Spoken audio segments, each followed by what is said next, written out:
The Endeavor's story begins in 1768, when King George III of the United Kingdom signed off on a petition for a journey to the South Pacific. It was for the purposes of scientific exploration, as early Dutch expeditions had shown promise of a great land called Terra Australis Incognita, or the Unknown Southern Land. After a good amount of infighting about who should lead the voyage, Captain James Cook was promoted to lieutenant and given the task. The vessel he would take charge of was called the Earl of Pembroke, a solid ship, currently being renovated and fitted with all sorts of protective gear after it was purchased from a private owner for just over £2,000.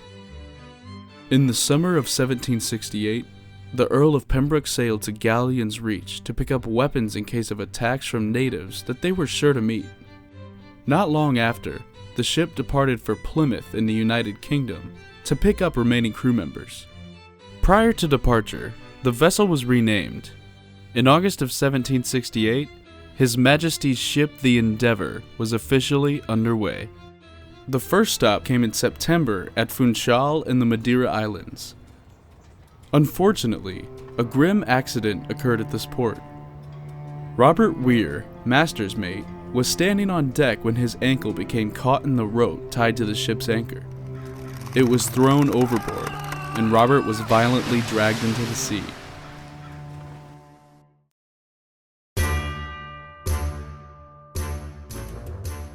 Continuing along the coast of Africa, the Endeavor eventually turned its sails towards South America. It was at sea for more than a month before they reached Rio de Janeiro in November. After resupplying, they left to round Cape Horn in order to sail to the Pacific Ocean. In January 1769, the Endeavor made multiple attempts to round the Cape but were blown backwards by the winds and tides. Eventually, they made it through, and Lieutenant Cook and his men went ashore to collect specimens and water. 2 servants died of hypothermia at this location. Longing for warmer weather, the party set off to the northwest, arriving in Tahiti in April.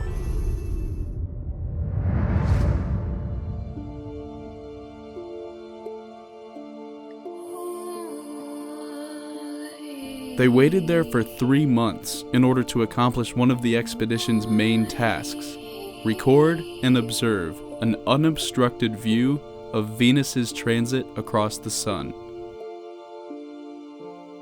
However, everyone but Cook and the officials back in the United Kingdom who hired him thought that this was the main purpose of the mission. Cook was the only one on board to know that definitive British discovery of Terra Australis was the primary and incredibly secret goal.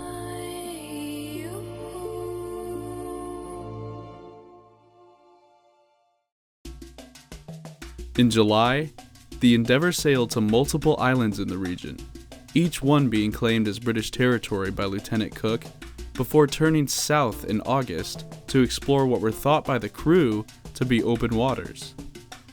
The Endeavor arrived in New Zealand in October, home of the Maori people, who had only seen Europeans once before in 1642, about 125 years prior to Cook and the Endeavor. Their first encounter with Europeans did not go so well, but this one was much better.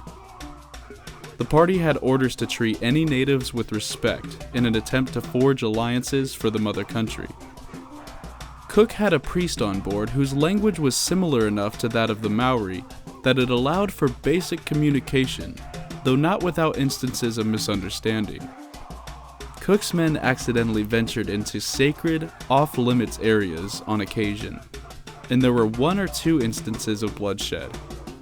From the Maori perspective, it would have been an initial shock to see such a vessel that large, but after a short time, the Maori would have treated Cook and his men as just another tribe. Having concluded that this is indeed not the evasive Terra Australis, Cook and the Endeavor continued west. Finally, in April of 1770, the crew sighted the east coast of Australia. Now, many sources will say that this event is effectively James Cook discovering Australia, but this is entirely inaccurate. Let's talk for a moment about the discovery of Australia.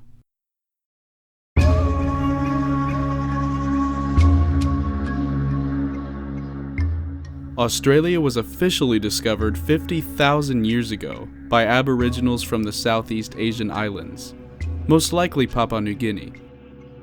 Boats hadn't even been invented yet, so we aren't sure how they got there exactly. But a prevailing theory assumes that a few survivors of a tsunami landed on the island by clutching onto driftwood. They remained there undisturbed for 45,000 years until merchant ships from Asia arrived on its shores around 5,000 years ago. One of the biggest pieces of evidence for this arrival is the dingo. The dingo is not native to the continent and has been there since around the time that the Asian merchants allegedly landed there. The first Europeans to lay eyes on Australia were the Portuguese in the 1500s, sailing along spice trade routes. There is no evidence that they went ashore. In 1600, a couple of Dutch explorers made it to both New Zealand and Australia, but they considered the mainland to be desolate and worthless. The Asian merchant ships, Portuguese traders, and Dutch explorers all had one thing in common. They had no idea that Australia was significant whatsoever. In fact, all of them assumed that it was just another tiny desolate island in the South Pacific. James Cook was the first British explorer to land in Australia, but was the first European to realize that it was indeed Terra Australis and not just another island. This is likely the reason he is credited with discovering Australia.